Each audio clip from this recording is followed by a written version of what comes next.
السلام علیکم ورحمت الله وبرکاتو. دا یو پوښتنه ډیره کیږي، حاجیان هم کوي، دغسې علما هم راسه کړې ده.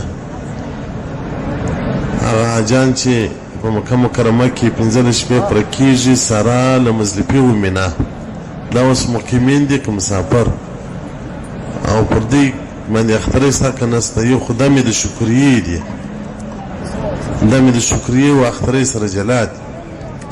اخترې پر هغه چا کیږي چې مقیم وي او وسې لري، نصاب یې پوره وي.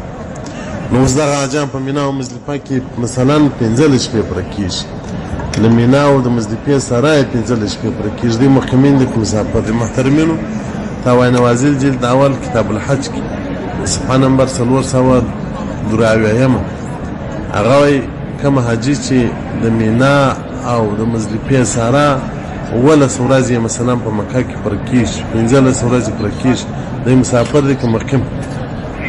دی وایي یو پخوا وخت مینا او مزدلفه وه چې له حدودو څخه د مکې مکرمې جلا وه، نه په پناه د مکې کې حسابل کېدله بلکې جلا منطقه وه، څو فرسخه له مکې مکرمې څخه یې لرېوالی درلودی. او پاته وایي کوم جدید تحقیق او مشاهده حالات چې دي چې اوس او د سعودي د علماو څخه یې دوام طلب کړی د دغه عالم، هغه هم دغه یې ورته ویلي. نو وایي مینا او مزدلفه اوس په مکه کې داخل دی. نو که یو سړی په مینا او په مکه کې 15 شپې پوره کیږي هم مقیم دی، مسافر نه بلل کیږي. نو هغه حاجیان چې مثلا نن راسي، د ذوالحجې د میاشتې څومه ده، دومه ده یا درېمه ده، دغه هم دلته مقیم بلل کیږي. که له مینا او د مزدلفې سره ټول 15 شپې په مکه کې کېدلي. نو اوس داسې حاجیان راغلي دي چې لس شپې په مکه کې د مزدلفه او مینا او ورسره ملګري که 6 شپې بیا نورې په مکه کې کوي، نو که د یوه میاشت نو مینا او مزدلفه دا ټول دغه دي په حدودو کې د حرم داخلي دي. یا ته مسافرینه کیسې کېږي.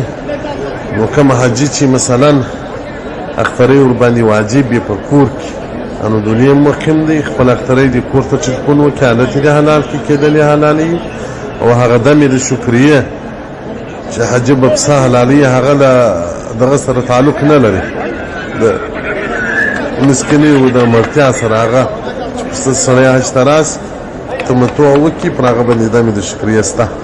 هوای نوازل 3 وار دا مسله راخصه ده. کوم علما که په دې کې پوره بحث غواړي نو هوای نوازل جلد دوم صفحه 343 سوال نمبر 150 دغه د مطالعه کې.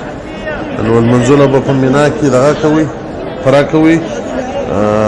کوم علما دي هغه د قرآن منظور کوي. والسلام علیکم ورحمت الله وبرکاته.